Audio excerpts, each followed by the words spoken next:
My name's Paul Owl. I'm from the Serpent River First Nation up by in Northern Ontario. I call it the halfway point between Sudbury and Sault Ste. Marie. It's a very beautiful place right off of Lake Huron. I'm Ojibwe. I've been cooking for a long time. I was about 12 years old and I used to make this thing called scones or rotis, and I thought I was the world's top chef. And from that age, I kind of knew I just wanted to cook, and I've done all kinds of things, but I've always come back to this field.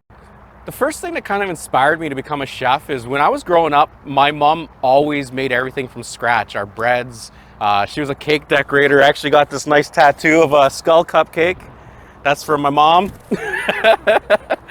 I had my aunties. Everyone just sort of really cooked from scratch, and it just kind of, I remember my auntie used to cook for me all the time. She always wanted to cook a special meal for me.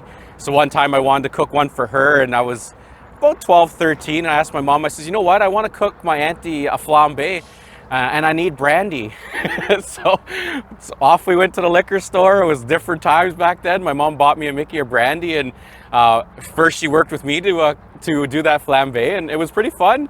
And so then my auntie came and I did the whole entertaining thing with her. You know, I cooked that flambe right in front of her, big flame up in our kitchen at the house. And yeah, you know, I've just from there, I've just always been experimenting with food. And I mean, that's why I'm here today. Like, I'm really innovative and creative when it comes to what I do in the kitchen. And I like our traditional styles and the foods, but I always love to mix different cultures and different techniques. And like you can see behind me, I got the big smoker, and I love that rustic style, that rustic flavor of the smoke.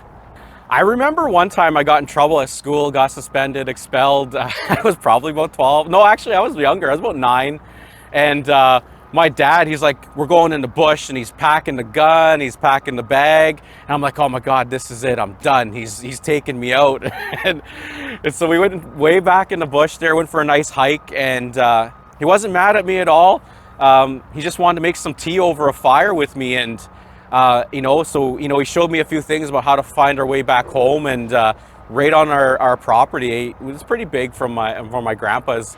And he cooked me tea over the fire, and it had that smoky flavor. You know, it was done. I wasn't in trouble. And, you know, that was really my experience and that connection to the land. And I think that's probably what inspired me to, you know, really focus around the fire when creating my food. So much so, my first catering company was called Cooks with Fire. You know, one of my favorite foods that I do that's really traditional is pemmican. And I mean, there's lots of different ways you can do it, lots of different fruits you can incorporate into it. You know, you can modernize it a little bit. It doesn't have to be everything dried up. But I mean, when you do it the traditional way, the fats, the dry meat and the dry berries, I mean, it's a great flavor combination. And I mean, you don't just have to eat it like an energy bar. You can reconstitute it, use it to make your stock. You can use it to flavor rices.